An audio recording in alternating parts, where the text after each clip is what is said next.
Alright guys, so we are heading deeper into the Twilight Zone. Now today's video is a funny one but serious all at the same time.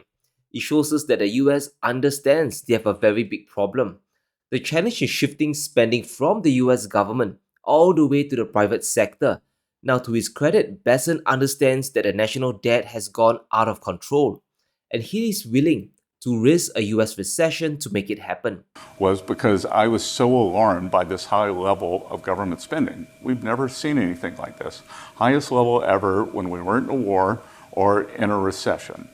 Now what we're trying to do is do a course correction where we bring down the government, we deleverage the government and re-lever the private sector. And we're going to do that by cutting spending, the lowering interest. We'll get a natural lowering of interest rates.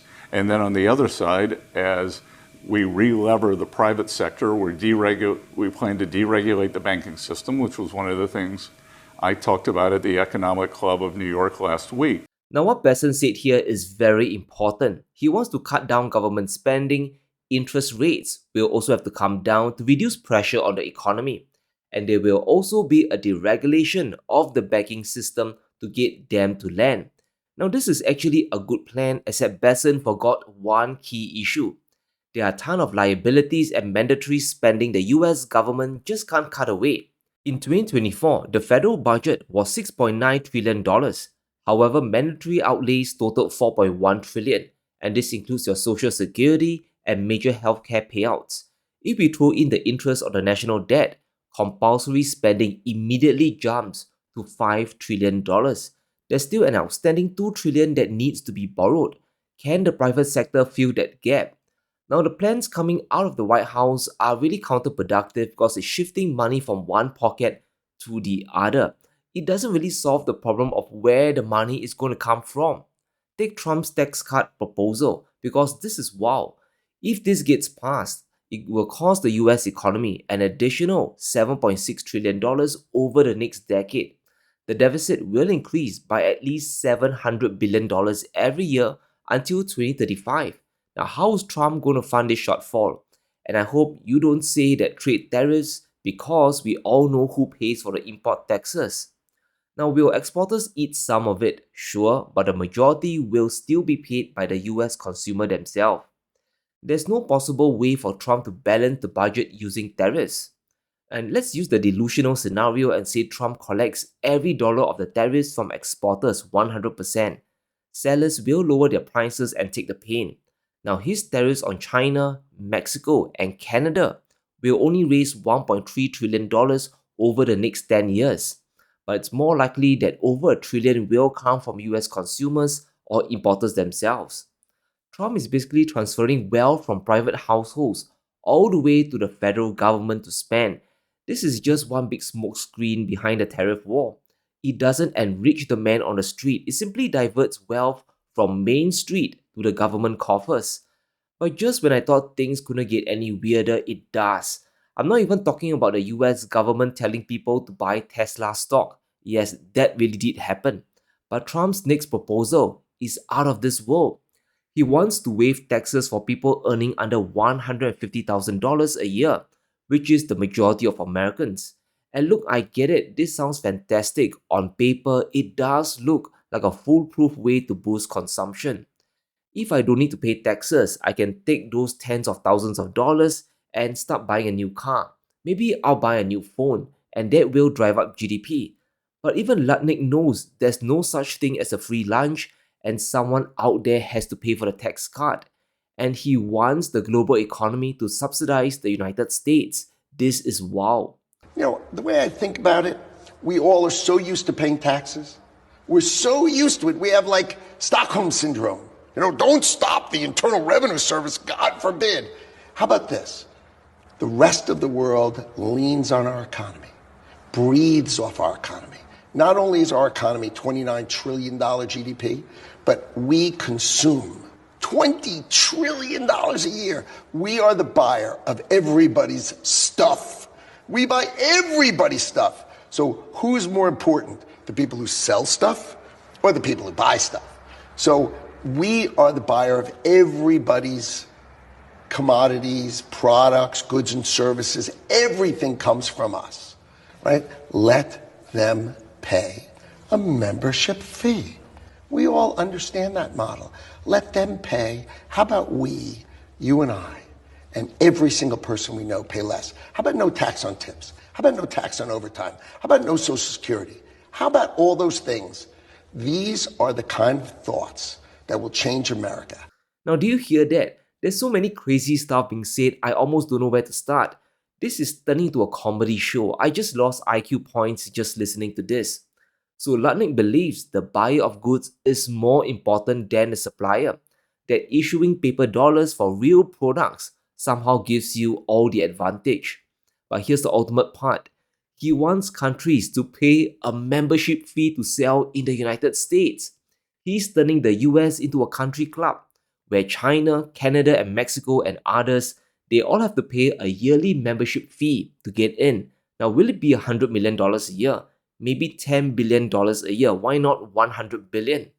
And this immediately tells us there's no way for the US to balance their budget because there's no way countries will pay a membership fee to sell into the United States.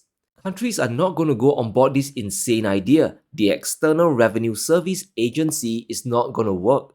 Countries around the world will repudiate this, and they're starting to diversify away from the US. Now, that's even before the trade war started this year. Even during Biden's term, exporters, they all saw the writing on the wall. Now, take China for example. Their exports have been rerouting since the first trade war.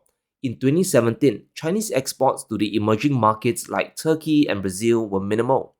But in 2023, this grew by over 100%.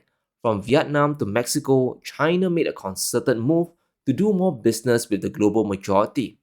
So the threat of tariffs, at least on China, won't work.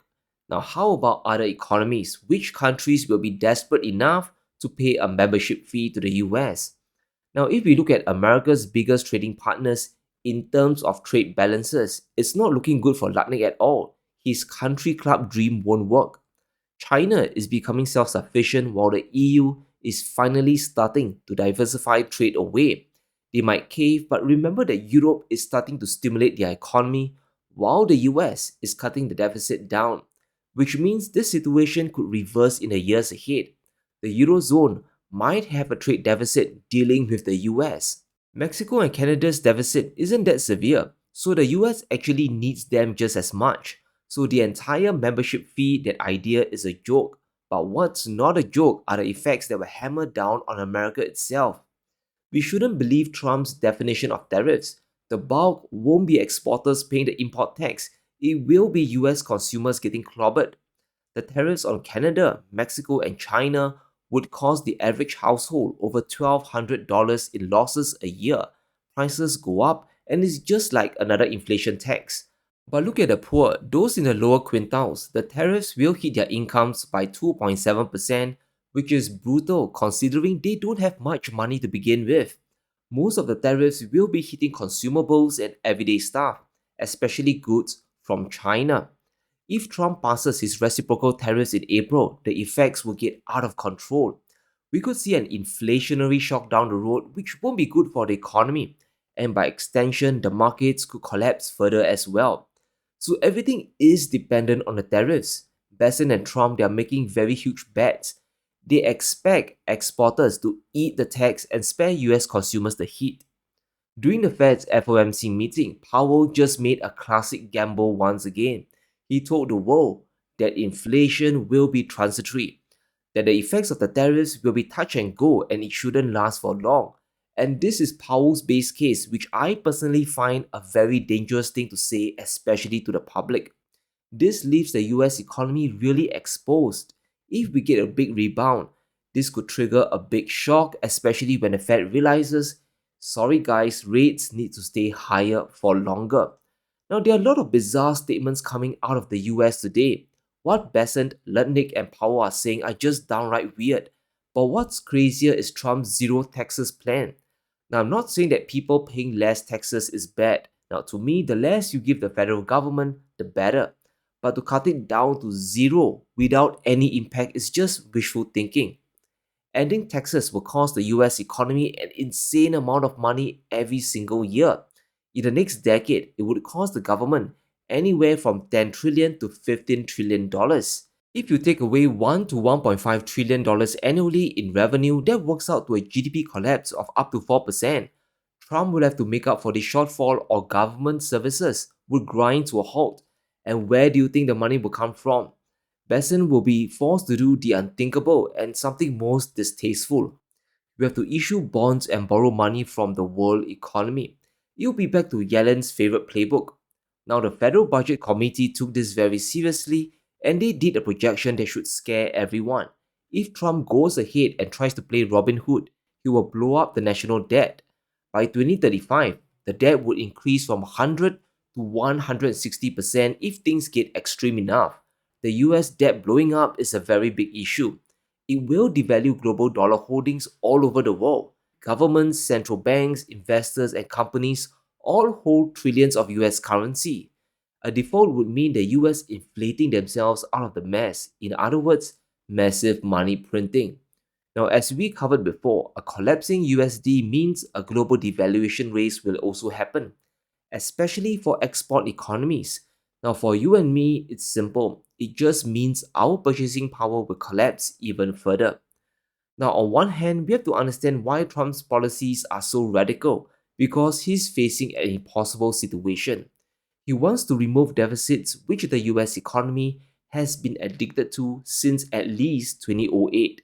That's why we have this barrage of senseless statistics that all seems to contradict each other. According to economist Steve Hanke from Johns Hopkins, the US could be one of the biggest losers of the trade war. In year 3, the US GDP will be dragged down by at least 0.7%, the second worst of the lot. The world as a whole would only be down by 0.3%. And what's funny is how China will be the least affected. Their GDP would take a hit of only 0.1%. We haven't factored in their stimulus, which will more than nullify Trump's trade war. Now, what Lutnick said earlier doesn't make sense. It's the country that produces the stuff that really has more power. They can sell goods to the world and earn money. US consumption is powerful, but if your economy is well diversified away, that threat doesn't hold much water. So all this talk of a membership fee and zero taxes are just crazy talk. Now, I'm not saying that they won't happen, we are in 2025 after all, but if they do, the consequences would backfire more on the US. Let's hope we never ever find out. But let me know what you think.